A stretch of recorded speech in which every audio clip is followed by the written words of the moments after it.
So ito na yung naputol niya, no? Ayan.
Hello po guys. Ngayon po, ito na po yung kable na naputol, no?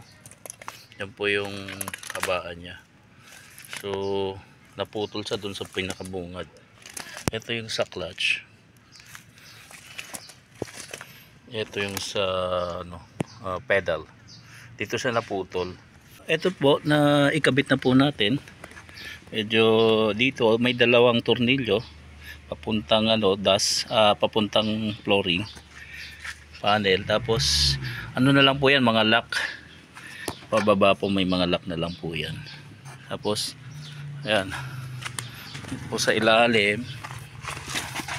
So dali na ikabit natin na, no? Medyo mataas lang tong isa, so tinanggal po dito may lock po rin dito, tatanggalin po din yan.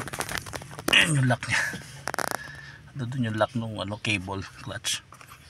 At yun nga, medyo mababa tong clutch dito, pedal. So ipapantay lang po natin, kasi medyo mababa. Okay.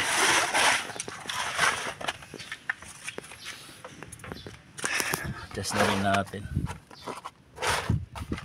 Yep. So yun nga po. So lang po itong mga lock po dyan sa ilalim. Pagka tinanggal po natin itong cover, kailangan tanggalin itong cover para mapalitan po. Ngayon nakapix na po yan. Ayan, nakapix na po yan. Tapos isang tornilyo lang dito, yan sa kable. Tapos dalawang tornilyo rito sa transmission. Ngayon i-adjust ko po kasi medyo mababa.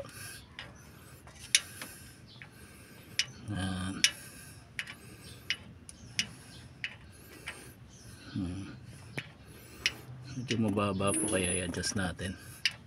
Ito lang po yung pa-adjust po natin, yan. Yan, nung mawalan ako ng clutch, dito lang ako nag-adjust. Putol-putol na kasi. Yan, dito lang ako nag-adjust natin. Yan, medyo tumaas ng konti. Tumaas ng konti siya. Sige, paano pa natin? Ay, pababa pala, mali. Ito, test natin.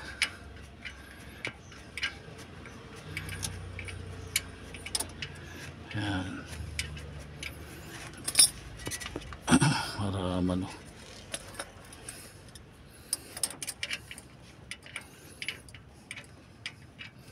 pababa po yan, pababa pala para umangat. O yun, malatitan. Pwede na yan. Yan. Okay na yan. Pagka eto na po siya, nakabitan ko na po siya ng bago, no? Yan, bago na po siya na kable.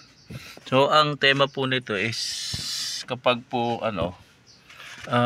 lumalagapak pagka bago na po lahat, no? Bago na po lahat ng niya, yung clutch, pressure plate, clutch disc, bearing. Tapos pagka pinos nyo po itong pedal is lumalagatok. Yung pala napuputol na yung kanyang kable pa isa-isa. Kaya pala bigla na lang akong hindi na pag-shape. Ngayon pinalitan ko na po siya ng bago at nakapix na po. Yan, nakapix na. Sige po, ayun, at okay na siya. Maraming pong salamat.